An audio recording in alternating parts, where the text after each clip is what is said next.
अस्सलाम वालेकुम जी। अच्छा, आज हम बात करेंगे कि जो क्रिप्टो मार्केट है और स्पेसिफिकली जो बिटकॉइन है वो क्यों 30,000 के लेवल से 20,000 तक आ गया।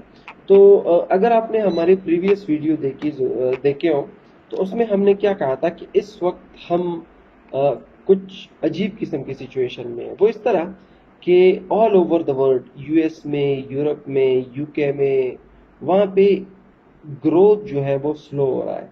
यानी बिजनेस एक्टिविटीज़ जो है वो स्लो डाउन हो रही है, इकोनॉमिक एक्टिविटीज़ जो है वो स्लो डाउन हो रही है। तो ओवरऑल जो ग्रोथ है वो इम्पैक्ट हो रहा है। लेकिन उसके साथ साथ आपका जो इन्फ्लेशन है वो बढ़ रहा है। यूएस की बात कर लो, इस तरह यूरोप भी, यूके भी। तो यूएस में, यूरोप में, यूके में ग्रोथ स्लो हो रहा है, लेकिन उसके साथ साथ इन्फ्लेशन बढ़ रही है, महंगाई बढ़ रही है। तो क्या है, बाज़ औक़ात क्या होता है कि मार्केट का फोकस कुछ चीज़ों पे होता है, तो उसमें जब भी कोई चेंजेस आएगी ना, तो मार्केट बहुत ज़्यादा इम्पैक्ट होगा।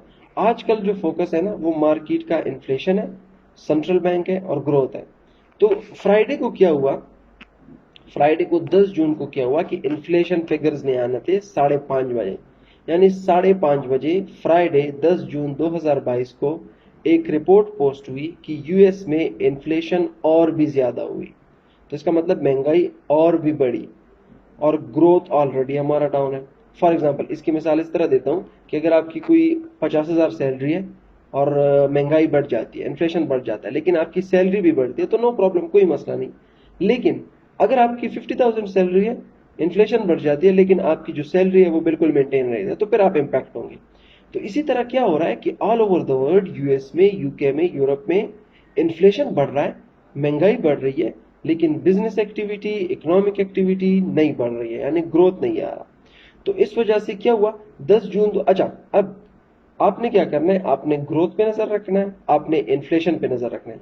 अगर तो ग्रोथ में और इन्फ्लेशन में जो भी चेंजेस आएंगे उससे मार्केट बहुत ज्यादा इम्पैक्ट होगा। ठीक है। 10 जून 2022 को क्या हुआ, फ्राइडे को 5:30 बजे एक न्यूज आई जो कि प्री स्केड्यूल थी। वो न्यूज ने आना था first Friday of the month, sorry 10 जून को आई थी, first Friday of the month नहीं था। तो 10 जून को जब न्यूज आई तो इन्फ्लेशन और भी बढ़ा, महंगाई और भी बढ़ी, तो और अनसर्टिनिटी जो है वो प्रोड्यूस हुई। आपका ग्रोथ स्लो और आपकी महंगाई बढ़ रही है, तो स्टैगफ्लेशन किस्म के एनवायरनमेंट में है। आपकी ग्रोथ स्लो, इन्फ्लेशन बढ़ रही है, ग्रोथ स्लो हो रही है, इन्फ्लेशन बढ़ रही है। जिसकी वजह से क्या हुआ कि मार्केट में इन्वेस्टर ने अपना जो पैसा है वो रिस्की एसेट से निकाला। यानी क्रिप्टो मार्केट जो कि एक रिस्की मार्केट है वहां से निकाल लिया, स्टॉक मार्केट जो कि एक रिस्की मार्केट है वहां से भी पैसा निकाल लिया, सेफ एसेट की तरफ गए। सेफ एसेट हमारे पास क्या है, हमारे पास बॉन्ड्स है, हमारे पास जापानीज करेंसी है, हमारे पास डॉलर है, यूएस डॉलर, और इसके अलावा स्विट्जरलैंड जो करेंसी है वो सेफ एसेट है। तो इन्वेस्टर ने क्या किया, जब इन्वेस्टर ने देखा हाँ जी ये तो ग्रोथ स्लो डाउन हो रहा है, इन्फ्लेशन भी बढ़ रहा है, पैसे की कदर कम हो रही है, हमें सेफ एसेट की तरफ जाना चाहिए। तो फिर इन्वेस्टर जो है वो अपना क्रिप्टो मार्केट से पैसा निकाल के, स्टॉक मार्केट से पैसा निकाल के सेफ एसेट में डाल दिया, यूएसडी, जेपीवाई, सीएचएफ, गोल्ड और बॉन्ड्स। ठीक है जी। तो एक तो ये हो गया। दूसरा, सेंट्रल बैंक जो है ना, सेंट्रल बैंक हमेशा इंटरेस्ट रेट कम करता है। यानी जब इंटरेस्ट रेट कम होते हैं ना तो लोग लोन्स लेते हैं, डिपॉजिट नहीं करते, लोन लेते हैं, क्योंकि इंटरेस्ट रेट कम होता है। तो उससे पैसा बैंक से निकल के मार्केट में आता है, मार्केट में आता है तो लोग इन्वेस्टमेंट करते हैं। लोग इन्वेस्टमेंट करेंगे तो बिजनेस एक्टिविटी बढ़ेगी, इकोनॉमिक एक्टिविटी बढ़ेगी। यानी आपको लोअर इंटरेस्ट रेट पे, यानी अगर आप 1 करोड़ का लोन ले रहे हैं तो उस पे आपको जस्ट सिर्फ 25,000 इंटरेस्ट देना पड़ रहा है, जो कि बहुत ही कम है। तो लोगों ने क्या किया, लोन्स लिए। लेकिन अब क्या हुआ, अब इंटरेस्ट रेट बढ़ रहे हैं, यानी अब आप लोन नहीं ले सकते। लेकिन अगर आप लोन जो है वो लेना भी चाह रहे हैं, वो क्या होगा, वो महंगा आप लेंगे, यानी 2% पे, 3% पे आपको जो लोन है वो मिलेगा, जो कि फिर इन्वेस्टर जो है वो नहीं लेते। ठीक है। तो इंटरेस्ट रेट भी बढ़े। अच्छा, इंटरेस्ट रेट जब कम होते हैं, मैंने आपको बताया बिजनेस एक्टिविटी ज्यादा होती है, पैसा मार्केट में आता है, लोग लोन्स लेते हैं, लोन से यहाँ पे इन्वेस्टमेंट होती है, बिजनेस एक्टिविटी बढ़ती है, इकोनॉमिक एक्टिविटी बढ़ती है। अब वो सपोर्ट भी गया। तो अब इन्फ्लेशन बढ़ा। अच्छा, अब इन्फ्लेशन को कंट्रोल करने के लिए सेंट्रल बैंक क्या करता है, इन्फ्लेशन, मैंने आपको बताया कि इन्फ्लेशन बढ़ रहा है। अब इन्फ्लेशन को कंट्रोल करने के लिए सेंट्रल बैंक अपने इंटरेस्ट रेट बढ़ाएगा।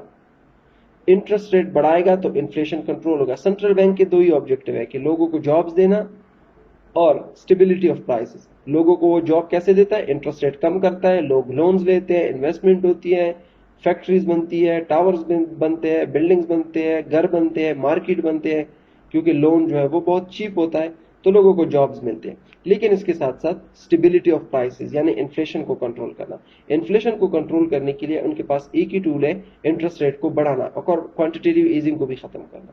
लेकिन वो क्या कर रहे हैं? अभी इंटरेस्ट रेट बढ़ा रहे।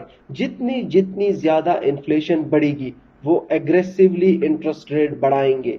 एग्रेसिवली इंटरेस्ट रेट बढ़ाएंगे तो इकोनॉमी से सपोर्ट बहुत जल्दी हटेगी। इकोनॉमी से वो सेंट्रल बैंक क्या कर रहे हैं? सपोर्ट जो है वो हटा रहे हैं। ठीक है, तो इस वजह से जो मार्केट है वो इंपैक्ट हो रहा है। फ्राइडे को 10 जून को न्यूज आई जिसमें इन्फ्लेशन बढ़ा, क्रिप्टो मार्केट 30,000 से 20,000 की सतह पे आ गया। अब अगर नेक्स्ट इन्फ्लेशन और भी बढ़ता है तब क्रिप्टो मार्केट नीचे आएगा, ग्रोथ और भी डाउन होता है तब crypto market, stock market, risk asset जो है वो नीचे आएंगे। लेकिन अगर हम देख ले कि यार मार्केट जो है वो रिकवर कर रही है, यानी ग्रोथ ठीक हो रही है, इंडस्ट्रियल सिचुएशन ठीक हो रहे हैं, इन्फ्लेशन कंट्रोल हो रहा है, तब मार्केट थोड़ा थोड़ा रिकवर करना शुरू कर देगी। क्रिप्टो मार्केट भी रिकवर हो जाएगी, स्टॉक मार्केट भी रिकवर हो जाएगी। तो अगर आप क्रिप्टो मार्केट में, स्टॉक मार्केट में, रिस्क एसेट में ट्रेड करना चाह रहे हैं या आप इनिशियली इन है, तो आपको ग्रोथ और इन्फ्लेशन को मॉनिटर करना पड़ेगा, तभी आप एक बेहतर ट्रेड ले सकते हैं, बेहतर एंट्री ले सकते हैं। तो ये सारी रीजन थी। एक, इन्फ्लेशन बढ़ा 10 जून 2022 को जिसकी वजह से स्टॉक मार्केट नीचे आया, क्रिप्टो मार्केट नीचे आया। और इंटरेस्ट रेट कल जो है 15 जून को इंटरेस्ट रेट बहुत ज्यादा बढ़े जिसकी वजह से क्रिप्टो मार्केट और भी इंपैक्ट हुई, स्टॉक मार्केट और भी इंपैक्ट हुई।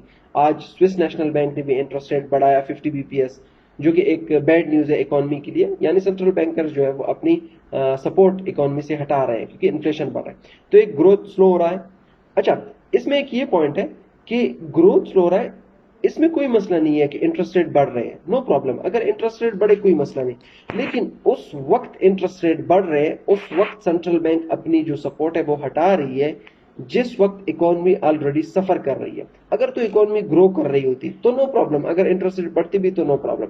लेकिन अभी इंटरेस्ट रेट उस वक्त बढ़ रहे हैं जिस वक्त इकोनॉमी सफर कर रही है। तो ये सारी रीजन है। अगर आपने ट्रेड करना है तो ग्रोथ पे आप नजर रखिए, इन्फ्लेशन पे नजर रखिए, सेंट्रल बैंक पे नजर रखिए। अगर मजीद जो है वो ग्रोथ डाउन होती है, मजीद इन्फ्लेशन बढ़ जाती है, तब क्रिप्टो मार्केट और भी नीचे आ सकती है, स्टॉक मार्केट जो है वो और भी नीचे आ सकती है। थैंक यू वेरी मच, इंशाल्लाह नेक्स्ट वीडियो में मिलते हैं। Thank you.